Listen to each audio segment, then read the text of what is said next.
Students welcome to Chhatramitra mathematics. আজকে আমরা class 9 কোষে দেখি 19 এর 12 এক দাগের অঙ্কটা করব। এখানে প্রশ্ন রয়েছে, একটি বৃত্তের কেন্দ্র সি এবং ব্যাস এবি, এ এবং সি এর বিন্দুর স্থানাঙ্ক রয়েছে 6,7 এবং 5,-2 হলে বি বিন্দুর স্থানাঙ্ক নিক্ষেপ করি। তো চলো স্টুডেন্টস আমরা অঙ্কটা কষে দেখি। মনে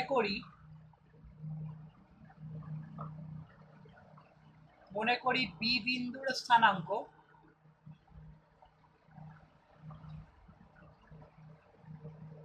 দেখো, মনে করি বি বিন্দুর স্থানাঙ্ক সমান এক্স কমা ওয়াই। আমি এটা ধরে নিচ্ছি যে এক্স কমা ওয়াই।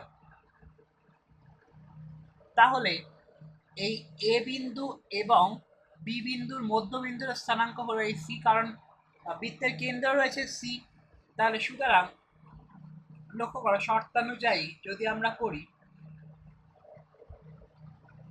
এই বি এবং এ এর মধ্যবিন্দুর স্থানাঙ্ক সি, তাহলে এক্স প্লাস 6/2 সমান এখানে আমাদের রয়েছে 5 এবং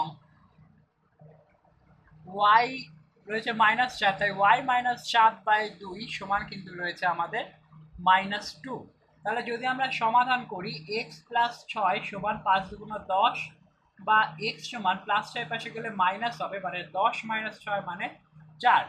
একই রকমভাবে এপাশে যদি সমাধান করি ওয়াই -7 সমান 2 দুগুণ -4, বা ওয়াই সমান -4 প্লাস 7, বা ওয়াই সমান আমাদের দাঁড়াচ্ছে +3। তাহলে বি বিন্দুর স্থানাঙ্ক, অতএব বি বিন্দুর স্থানাঙ্ক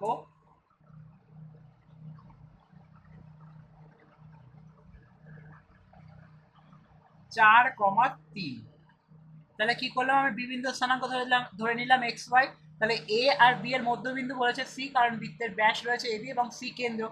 তাহলে এ বি এর মধ্যবিন্দু কিন্তু সি। তাহলে এই x1 + x2/2 সমান 5 এবং y1 + y2 মানে y প্লাস -7 মানে y -7/2 সমান -2। এখান থেকে সমাধান করে পাচ্ছি x সমান 4 এবং y সমান 3।